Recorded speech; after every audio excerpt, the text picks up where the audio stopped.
Donc l'idée, c'est de faire une fusion progressive de ces deux images pour que ce soit plus intéressant que chaque image prise séparément. Ou les deux images juxtaposées bêtement. Non, on va les fusionner. La qualité des images de départ a beaucoup d'influence. Alors quand on manque d'idées pour faire des visuels, c'est bien ça, la fusion d'images.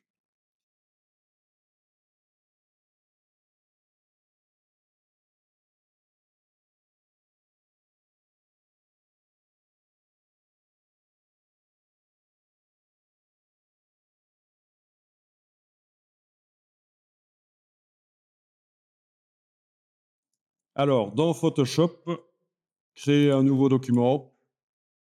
On va repartir vers le format impression, mais je vous laisserai tester des autres formats par la suite. Impression, euh, lettre, horizontale ou verticale. Je vais plutôt prendre horizontale ici. Voilà. Et vous importez les deux images par fichier importer et incorporer. Alors oui, il est possible que on puisse les déplacer du gestionnaire de fichiers, Windows sur les PC ou Finder sur les Mac. Si on déplace l'image là, voilà, elle arrive. C'est peut-être plus facile que de faire fichier importer, vous voyez. J'ai ma fenêtre avec mes icônes là. Si je déplace, ça arrive. Il faut que je valide l'importation avec le petit V ou la touche entrée sur le clavier. Et puis, je peux aller chercher l'autre. Voilà. Et je valide. Donc, elles sont chacune sur leur calque. Logiquement, dans... Donc, on a fait un document, j'ai fait un document en format impression et les deux images doivent se retrouver dedans en faisant fichier importer ou en les déplaçant du gestionnaire de fichiers si vous avez l'occasion de le faire. Mais à chaque fois, il faut valider avec le petit V. Quelle est l'image qui est au-dessus de l'autre? Ça n'a pas d'importance. Le fait est qu'elles doivent être grandes dans la page. Il ne faut pas les faire petites. L'idée ici, c'est de les mettre grandes. Et normalement, quand on les importe, elles remplissent toute la page et il suffit de cliquer sur le petit V et c'est bon.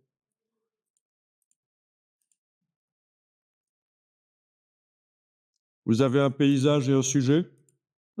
Ok, on va quand même déplacer le sujet au-dessus du paysage dans la palette des calques.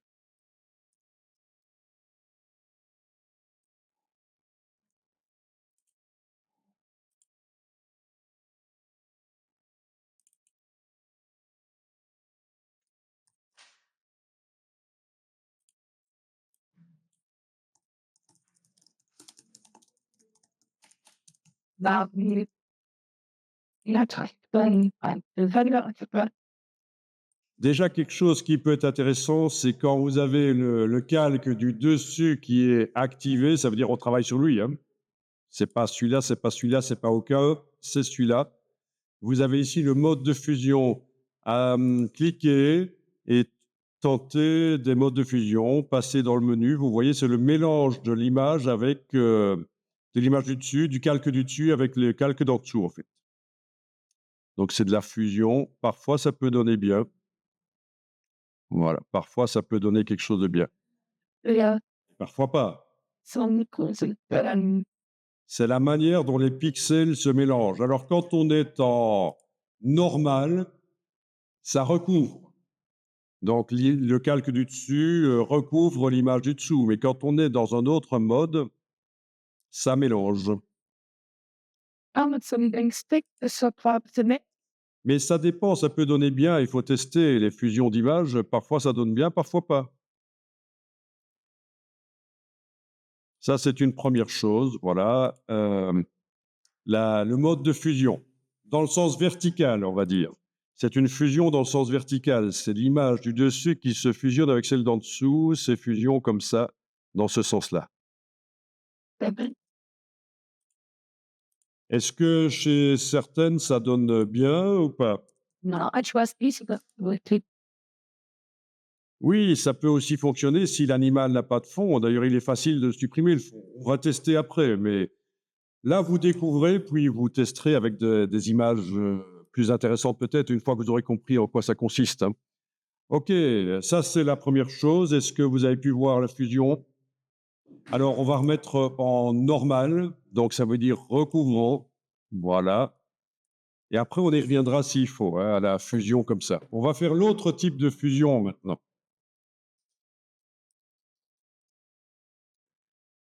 Le, le calque d'en haut est en mode normal parce que je vais vous montrer l'autre mode de fusion. Et après, vous pourrez voir qu'on peut faire les deux en même temps, mais on voit les choses séparément ici. OK, donc vous avez le calque du dessus qui est activé. Vous allez cliquer sur cette icône ici, dans le bas de la palette des calques. Vous allez cliquer une fois seulement, parce que si vous cliquez une seconde fois, d'abord, il faut que je vous montre qu'en cliquant une fois sur cette icône, on a un masque qui est apparu. On appelle ça un masque. Mais si vous cliquez une seconde fois, vous en avez un deuxième qui apparaît. Il est plutôt ennuyeux, celui-là. Donc, il faut le prendre, si vous l'avez fait, et le mettre à la corbeille. Voilà, supprimer le masque vectoriel, OK. Il ne nous faut qu'un masque là. OK. Et alors, quand un calque possède un masque comme ça, on doit décider si on travaille sur le calque ou sur le masque. On décide ici qu'on travaille sur le masque. C'est lui qui est encadré, vous voyez. On va remettre à zéro les... attendez un peu. Voilà, on va faire comme ça. Outils dégradés. Outils dégradés. Voilà, c'est bien. Vous le voyez, l'outil dégradé? OK. Dans les options ici, vous avez dégradé. Vous allez choisir dégradé classique à la place de dégradé. Dégradé classique. Ici, vous avez la bibliothèque de dégradé. Quand on clique là, vous devriez avoir dans les basiques du noir au blanc. D'accord? Bon, ben, il suffit de tracer sur l'image dans un sens ou l'autre et ça fusionne. En fait, qu'en mettant un dégradé du noir au blanc dans le masque, la partie noire, eh bien, l'image qui correspond à la partie noire n'est pas visible. La partie de l'image qui correspond à la partie blanche est visible. Et quand c'est gris, suivant l'intensité de gris, c'est plus ou moins visible. Quand vous avez fait un test et vous voulez en faire un autre, il n'y a pas besoin d'annuler. Vous réappuyez, vous tracez dans un sens ou l'autre. Ça fait des fusions. Voilà. Après, on peut faire mieux, on va agrandir la tête de l'animal éventuellement, mais c'est très intéressant pour faire des images qui peuvent, voilà, qui paraissent complexes, mais en réalité, ce n'est que de la fusion d'images.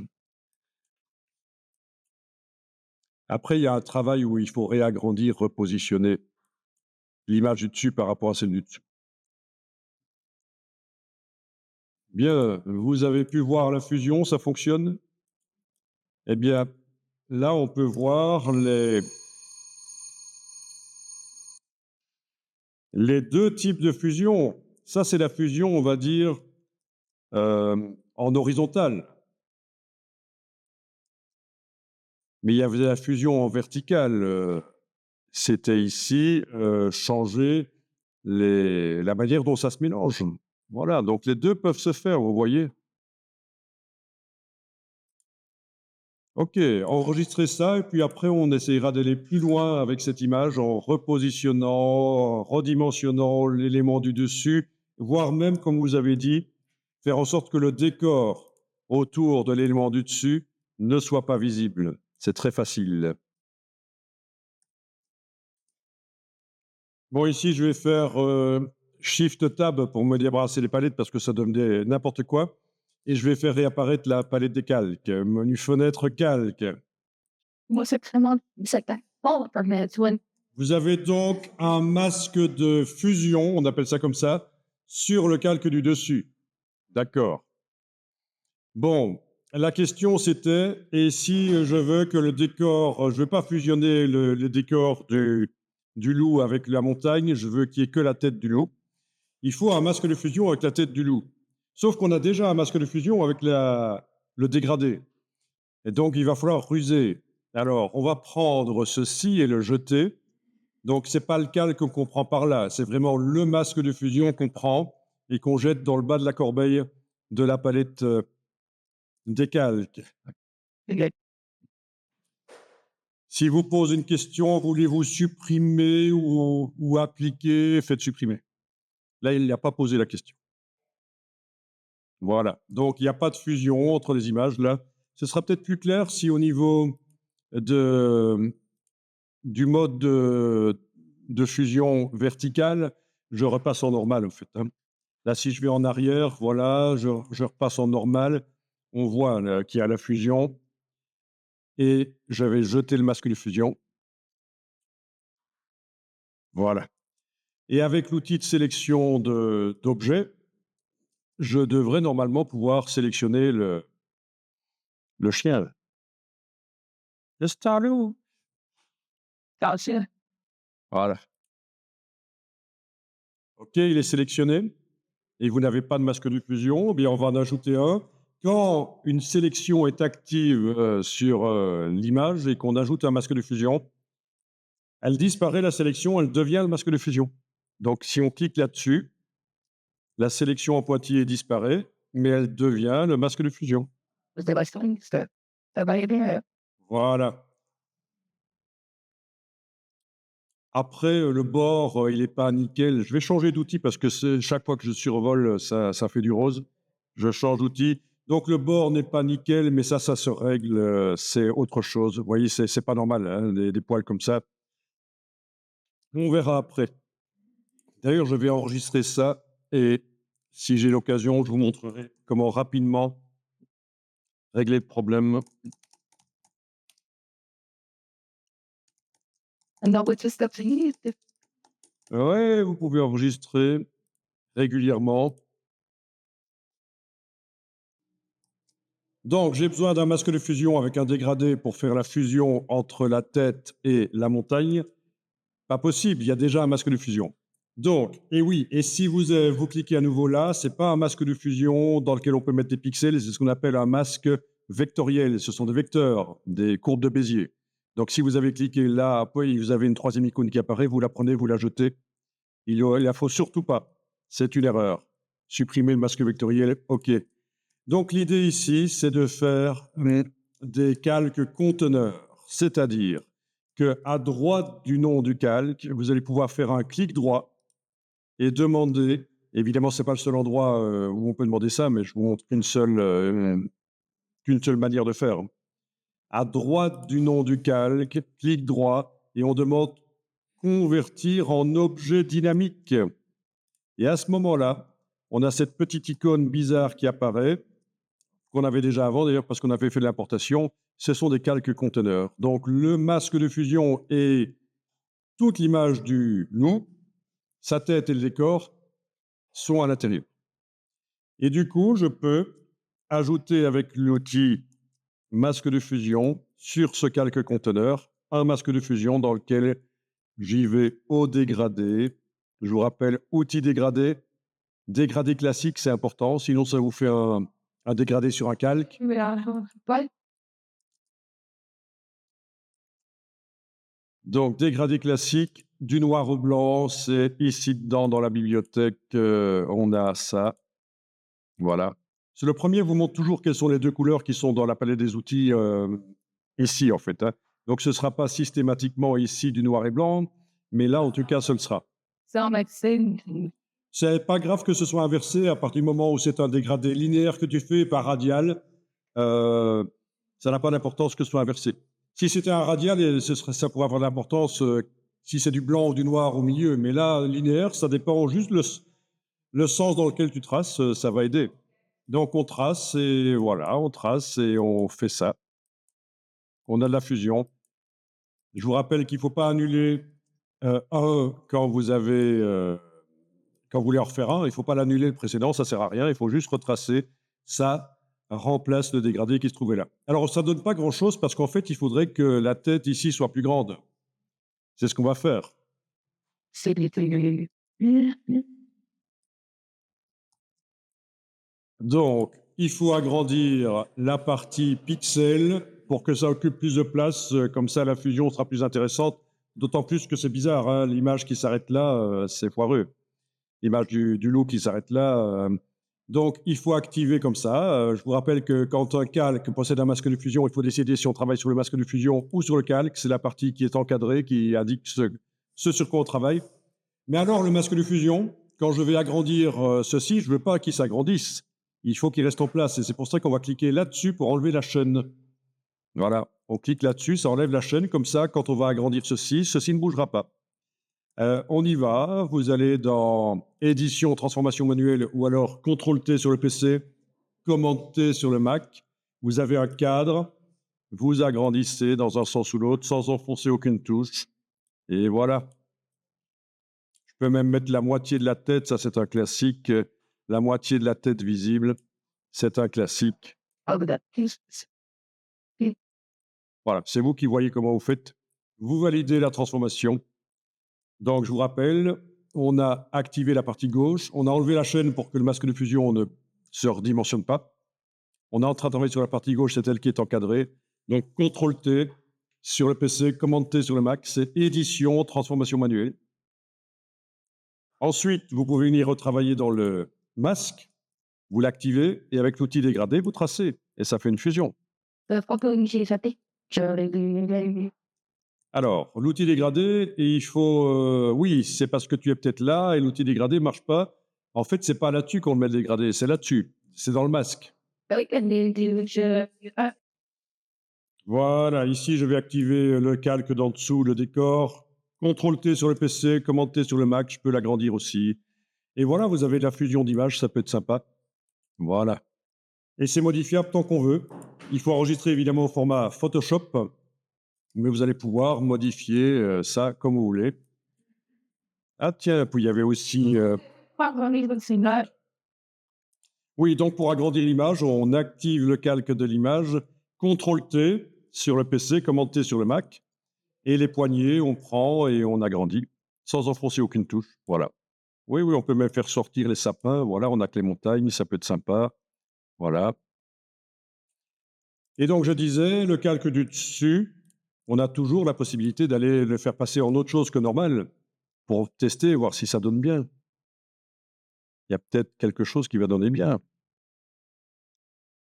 Ça, c'est déjà pas mal de possibilités au niveau créatif pour faire des visuels qui peuvent être plus intéressants. Est-ce que ça va? Alors évidemment, ça va vite, hein. Ici, on va vite pour faire les choses, donc c'est pas évident. Ah, il faudra réessayer. C'est surtout là que ça va être profitable quand vous réessayez éventuellement ce qu'on a vu.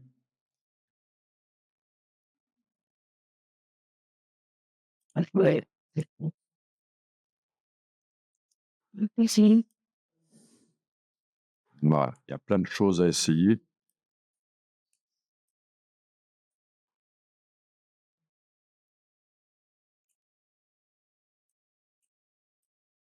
Après, le choix des images compte beaucoup, hein. C'est pas évident.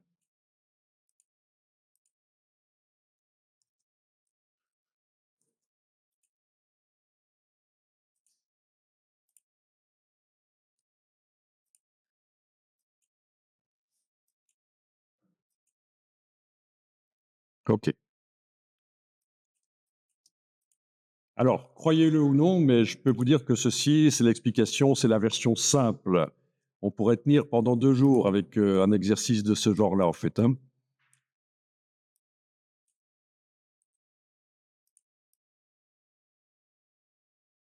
En même temps, le but n'est pas de faire de vous des infographistes, c'est juste pouvoir produire des images, rapidement.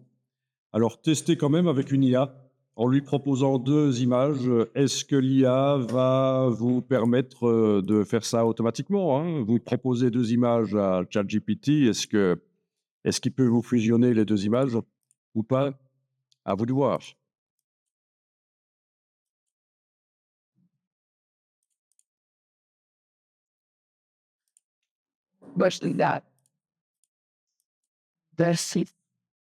Voilà.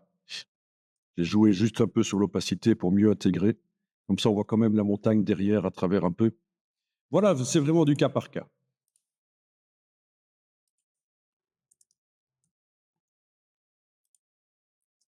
Donc, ça peut être des fichiers lourds, faites attention, hein. Ici, je suis à 180 mégas pour un fichier.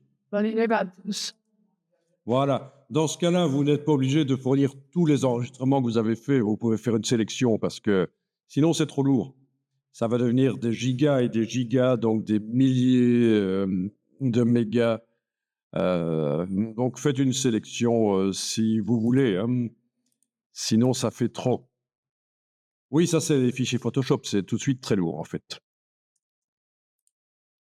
OK, donc on peut dire que pour l'instant, on termine avec ce fichier-là. Vous, sauvegardez ça et on va passer à la retouche rapide de portrait, grâce aux filtres neuronaux de Photoshop. Vous allez voir, c'est assez amusant et dingue et je vais vous mettre des images que vous allez devoir télécharger. Je vais vous dire où elles sont.